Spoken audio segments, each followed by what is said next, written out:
स्वागत है दोस्तों आप सभी का अपने यूट्यूब चैनल में। दोस्तों आज का ये वीडियो दोस्तों जेक बोर्ड के दोस्तों क्लास 10 के सभी विद्यार्थी के लिए दोस्तों very very most important video होने वाला, ठीक है।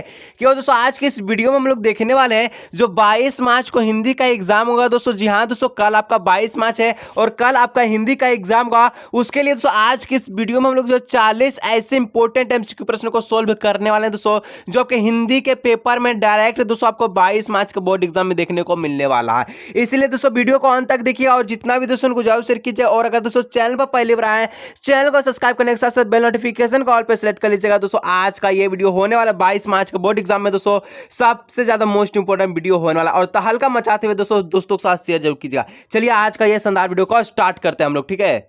तो देखिए दोस्तों सबसे पहला प्रश्न का था, बहुत इंपॉर्टेंट प्रश्न दोस्तों, 40 आपका बोर्ड एग्जाम के लिए बहुत इंपॉर्टेंट दोस्तों। वीडियो को अंत तक देखिए, ठीक है।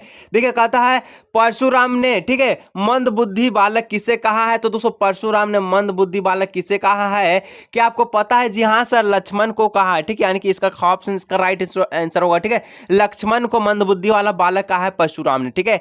2 नंबर का प्रश्न बोलता है दोस्तों कि मृतक में जान डालने की शक्ति किसमें है। तो मृतक में, मुर्दे में दोस्तों कौन जान डाल देता है? तो जो है बच्चे की जो मुस्कान है, ठीक है, छोटे बच्चों की, नन्हे शिशु की जो मुस्कान है, ये बच्चे यानी कि मुर्दे में भी क्या करता है, जान डाल देता है। चलिए यानी कि ऑप्शन का राइट आंसर होगा। जो लाइक नहीं किया दोस्तों वीडियो को एक लाइक कर लीजिएगा। 3 नंबर का प्रश्न कहता है फसल किसका गुणधर्म है।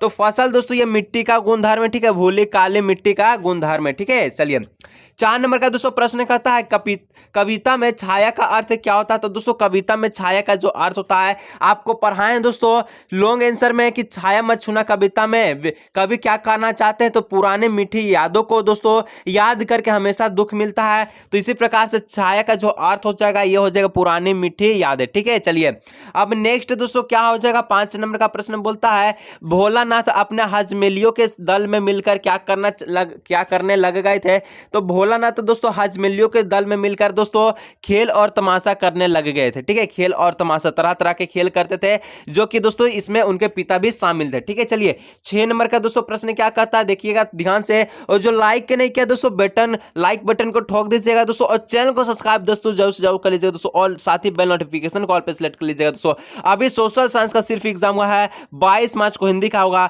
इसके बाद दोस्तों 25 मार्च को मैथ का एग्जाम होगा दोस्तों। आप सभी का धाकड़ तैयारी इस चैनल पर चल रहा है दोस्तों। वीडियो को लाइक, चैनल को सब्सक्राइब कीजिए, ठीक है। चलिए 6 नंबर का आता है दोस्तों जॉर्ज पंचम की लॉ, ठीक है, कहां स्थित है। तो दोस्तों जॉर्ज पंचम की जो लॉ है ये कहां स्थित है, ये दोस्तों आप सभी का, ठीक है, कहां स्थित है, तो दिल्ली में स्थित है, ठीक है। जॉर्ज पंचम की जो लॉ है ये दिल्ली में स्थित है, ठीक है। चलिए अब दोस्तों नेक्स्ट दोस्तों यहां पर 7 नंबर का जो प्रश्न कहता है कि गंतोक का क्या अर्थ होता है। तो दोस्तों गंतोक का जो मतलब है क्या होता है, तो गंतोक का मतलब है पहाड़ होता है, ठीक है। ऑप्शन घ इसका राइट आंसर होगा। 8 नंबर का प्रश्न कहता है, क्या कहता है सर, कहता है दोस्तों कि फादर कामिल बुल्के हिंदी को किस रूप में देखना चाहते थे। तो फादर कामिल बुल्के दोस्तों हिंदी को राष्ट्रभाषा के रूप में देखना चाहते थे। गो ऑप्शन का राइट आंसर होगा। जो लाइक नहीं किया दोस्तों बहुत इंपॉर्टेंट वीडियो दोस्तों, वीडियो को लाइक, चैनल को सब्सक्राइब करने के साथ साथ दोस्तों अपने दोस्तों के साथ शेयर कर लीजिए, ठीक है। 9 नंबर का था दोस्तों कि लेखिका के पिता का स्वभाव कैसा था। मन्नू भंडारी के पिता का स्वभाव कैसा था, तो शक्की था, ठीक है। उनके पिता जो है शक्की टाइप के थे, यानी कि ऑप्शन घ इसका राइट आंसर होगा। 10 नंबर का प्रश्न कहता है दोस्तों बाल गोविंद भगत किस कला में निपुण थे। तो बाल गोविंद भगत क्या करते थे दोस्तों, तो गाते थे, ठीक है, यानी कि संगीत में उनकी जो है क्या थी, तो निपुण थे, यानी कि ऑप्शन का ग इसका राइट आंसर होगा, ठीक है। चलिए दोस्तों नेक्स्ट प्रश्न की ओर दोस्तों बढ़ते हैं। 11 नंबर का प्रश्न क्या कहता है, कहता है कि उत्साह दोस्तों किस प्रकार का जो है काव्य गीत है। तो उत्साह दोस्तों आप सभी का आह्वान गीत है, यानी कि ऑप्शन से यहाँ पर ए हो जाएगा, ठीक है। चलिए 12 नंबर का दोस्तों प्रश्न कहता है, क्या कहता है कि माँ की अंतिम पूंजी किसे कहा जाता है। माँ जो है अंतिम पूंजी किसे कहते हैं दोस्तों, तो जो बेटी को जिस समय दोस्तों विदाई किया जाता है, यानी कि बेटी को अंतिम पूंजी कहा है, ठीक है, यानी कि ऑप्शन इसका ए हो जाएगा, ठीक है, बेटी को, ठीक है। चलिए अब 13 नंबर का दोस्तों प्रश्न कहता है कि मुख्य गायक की जो है आवाज, ठीक है, यहाँ पर आवाज लिख लीजिए, आवाज कैसी थी आपको पता होगा। तो मुख्य गायक की जो आवाज दोस्तों ये चट्टानों जैसी भारी आवाज थी, ठीक है, चट्टानों जैसी भारी आवाज, ठीक है। चलिए नेक्स्ट दोस्तों प्रश्न कहता है 14 नंबर की सूरदास की भाषा कैसी है। तो सूरदास की जो भाषा है दोस्तों ये व्रज भाषा है, ऑप्शन बी इसका राइट आंसर होगा, ऑप्शन बी राइट आंसर होगा, ठीक है। चलिए अब 15 नंबर का दोस्तों प्रश्न कहता है कि कवि को आकाश में फैले बादल कैसे लग रहा था। तो कवि को दोस्तों आकाश में जो फैले बादल ये काले घंघराले वाले के समान लग रहा था, ठीक है, काले घुंघराले बालों के समान लग रहा था, यानी ऑप्शन इसका 20 का राइट आंसर होगा। 16 नंबर का प्रश्न कहता है दोस्तों कि समाज में नाक किसका प्रतीक माना जाता है। तो समाज में जो नाक है दोस्तों ये किसका प्रतीक माना जाता है? तो जैसे कहता है कि मेरा नाक मत डुबाना, यानी कि इज्जत। ठीक है दोस्तों, यहाँ पर इज्जत इसका राइट आंसर। ठीक है, समाज में नाक किसका प्रतीक है? इज्जत का प्रतीक है। ठीक है, चलिए अब 17 नंबर का दोस्तों प्रश्न कहता है कि माता कांचल पाठ मुख्य पात्र कौन है? क्या दोस्तों वैजू है, या मुसुर तिवारी है, क्या दोस्तों भोलानाथ है, क्या बैजनाथ है? तो दोस्तों माता कांचल का जो पाठ का मुख्य पात्र है दोस्तों, ये भोलानाथ को कहा गया है, जिसको तारकेश्वर नाथ भी आप कह सकते हैं। ठीक है, अगर ऑप्शंस में रहेगा तारकेश्वर नाथ तो उसी को टिक कीजिएगा। इसमें से दोस्तों दो ही को रहेगा। ठीक है, भोलानाथ रहे या तारकेश्वर नाथ रहे। ठीक है, दोनों आपका राइट आंसर होगा। ठीक है, चलिए अब 18 नंबर का दोस्तों प्रश्न कहता है लेखिका के ड्राइवर काम गाइड का क्या नाम था? जी हाँ दोस्तों, लेखिका के ड्राइवर काम गाइड का क्या नाम था? तो दोस्तों यहाँ पर जो राइट आंसर होगा जितेंद्र नागी। ठीक है, जितेंद्र नागी इसका सी ऑप्शन का राइट आंसर होगा। 19 नंबर का दोस्तों प्रश्न कहता है कि कस्बे के चौराहे पर किसकी मूर्ति लगी हुई थी? जी हाँ दोस्तों, कस्बे के चौराहे पर किसकी मूर्ति लगी हुई थी? और अभी तक लाइक नहीं किया दोस्तों, अभी तक लाइक नहीं की वीडियो को लाइक कर लीजिएगा। देखिए कस्बे के चौराहे पर दोस्तों सुभाष चंद्र बोस की मूर्ति लगी हुई थी। किसके? सुभाष चंद्र बोस, नेताजी सुभाष चंद्र बोस। ठीक है, चलिए 20 नंबर का दोस्तों प्रश्न कहता है कि लेखक कनखियों से किनकी ओर देख रहे थे? तो लेखक जो है दोस्तों ये कनखियों से किनकी ओर देख रहे थे? दोस्तों ये लखनवी अंदाज से प्रश्न लिया गया है, तो ये नवाब तरफ की ओर देख रहे थे। ठीक है, ऑप्शन डी इसका राइट आंसर होगा। 21 नंबर का दोस्तों प्रश्न कहता है कि बिस्मिल्लाह खां का बचपन क्या नाम जो है क्या था? तो बिस्मिल्लाह खां का दोस्तों बचपन का नाम क्या था? क्या इसका राइट आंसर होगा? ऑप्शन बी होगा। ठीक है, अमरीरुद्दीन। ठीक है, बिस्मिल्लाह खां का बचपन का नाम अमरीरुद्दीन था। ठीक है, चलिए 22 नंबर का दोस्तों प्रश्न कहता है, क्या कहता है सर, तुलसीदास ने भृगु कुल के हवज किसे कहा है? तो तुलसीदास ने भृगु कुल के हवज दोस्तों क्या श्री राम को, क्या राजा जनक को, क्या परशुराम को, क्या रावण को? तो दोस्तों तुलसीदास ने भृगु कुल का हवज दोस्तों परशुराम को कहा। ठीक है, ऑप्शन इसका इसका राइट आंसर होगा। 23 नंबर का दोस्तों प्रश्न कहता है उत्साह कविता में किसे संबोधित किया गया है? उत्साह दोस्तों कविता में दोस्तों किसके संबोधित किया गया? तो बादलों को संबोधित किया गया। ठीक है, बादलों को। ठीक है, चलिए नेक्स्ट दोस्तों 34 नंबर का प्रश्न यानी कि 24 नंबर। ठीक है, 24 नंबर का प्रश्न क्या कहता है, अट नहीं रही है कविता में किस ऋतु का वर्णन किया गया है? तो अट नहीं रही है दोस्तों, इसमें वसंत ऋतु का वर्णन किया गया है। ठीक है, वसंत ऋतु का। ठीक है, और माह पूछे दोस्तों तो मास इसका जो राइट आंसर होगा ये फागुन मास का। ठीक है, चलिए 25 नंबर हम लोग बढ़ते, कहता है कि कवि किसे धन्य कहा है? तो कवि दोस्तों ये किसे धन कहा? तो आप पढ़ रहे हो कि धन तुम और माँ भी तुम्हारी धन। तो धन तुम के मतलब क्या? बच्चे और माँ दोनों को कहा। ठीक है, यानी कि ऑप्शन गाइस का हो जाएगा। ठीक है, शिशु और माँ, धन तुम और माँ भी तुम्हारी धन। ठीक है, इस प्रकार का कुछ आपका था। ठीक है, चलिए कविता यानी कवियांश था। ठीक है, चलिए अब 26 नंबर दोस्तों क्या कहता है, हर सुख हर सुख में क्या छिपा होता है?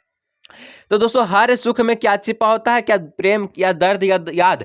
तो नहीं दोस्तों, हर सुख में दुख छिपा होता है। ठीक है, जो व्यक्ति सुख होता है उसके अंदर भी दुख होता है। चलिए ठीक है, चलिए सुख यानी दुख आपस में। चलिए 27 नंबर का था दोस्तों, जॉर्ज पंचम की लाट से क्या गायब हो गया था? दोस्तों जॉर्ज पंचम की लाट से नाके गायब हो गया था। ठीक है, नाक। ठीक है, ऑप्शन का इसका राइट आंसर हुआ। ठीक है, और जॉर्ज पंचम की लाट में दोस्तों जो नाक गायब हुआ था तो इसमें किसका नाक लगाया गया था?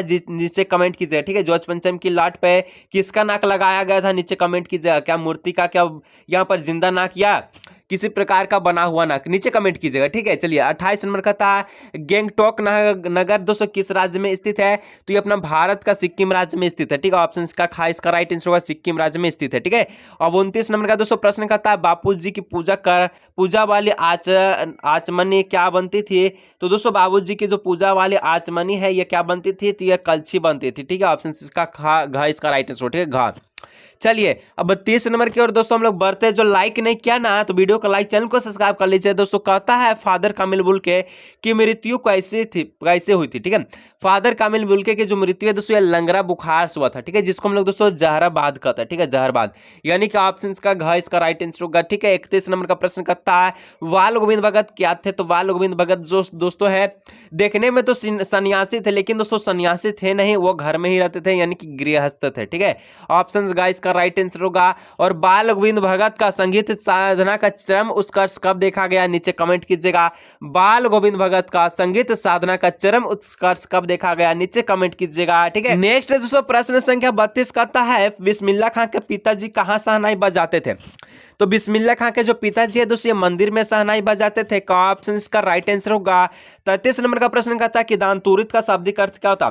तो दोस्तों दंतुरित का जो शाब्दिक अर्थ है, शाब्दिक अर्थ है बच्चों के नए नए दांत होते हैं। ठीक है, बच्चे के छोटे छोटे नन्हे बच्चे के नए नए दांत। ठीक है, चलिए अब दोस्तों 34 नंबर का प्रश्न कहता है कि फसल कविता के कवि का क्या नाम है। तो फसल कविता के कवि का दोस्तों जो नाम है नागार्जुन नाम है। और उत्साह कविता के कवि का नाम क्या, ठीक है, उत्साह कविता के कवि का नाम क्या, नीचे कमेंट कीजिएगा, ठीक है।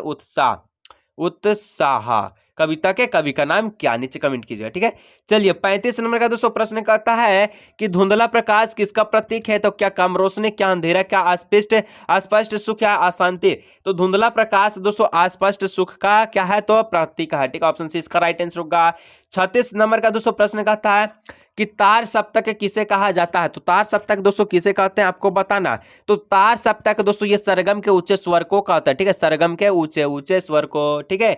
37 नंबर का प्रश्न कहता है दोस्तों कि परशुराम ने सूर्यवंश का कला किसे कहा है। और जो लाइक नहीं किया है वो लाइक जरूर कर लीजिएगा। तो परशुराम ने दोस्तों सूर्यवंश का कला किसे कहा है। तो यहाँ पर दोस्तों इसका जो राइट आंसर होगा यहाँ पर क्या हो जाएगा, लक्ष्मण को, ठीक है, लक्ष्मण को दोस्तों बहुत यहाँ पर जो लक्ष्मण दोस्तों ये बहुत ज्यादा बोलबाला है यहाँ पर, यानी कि परशुराम के संबंध में दोस्तों बहुत ज्यादा बोलते थे। इसी राम ने परशुराम दोस्तों बहुत ज्यादा क्रोधी थे और लक्ष्मण को क्या कहा, सूर्यवंश का कलंक भी कहा है, ठीक है। चलिए अब 38 नंबर का दोस्तों प्रश्न कहता है कि ज्योत्स पंचम की नाक पाठ के लेखक कौन है। तो ज्योत्स पंचम की नाक की जो पाठ के जो लेखक है ये कमलेश्वर हो जाएंगे, ठीक है, कमलेश्वर, ठीक है, कमलेश्वर। चलिए अब 39 नंबर का दोस्तों प्रश्न है कि लेखिका ने गैंगटोक को किन लोगों को शहर बताया है।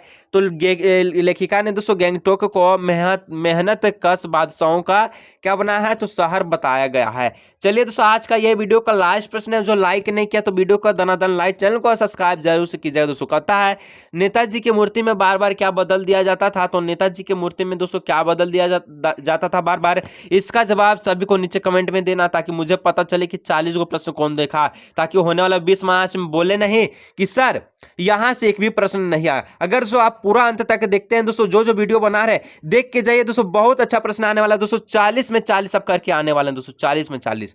तो यहां तक का 40 नंबर का कमेंट जल्दी से कीजिएगा, ठीक है, कि देखते हैं कि कौन कौन देखता है शुरू से लेकर अंत तक की नहीं, ठीक है। चलिए।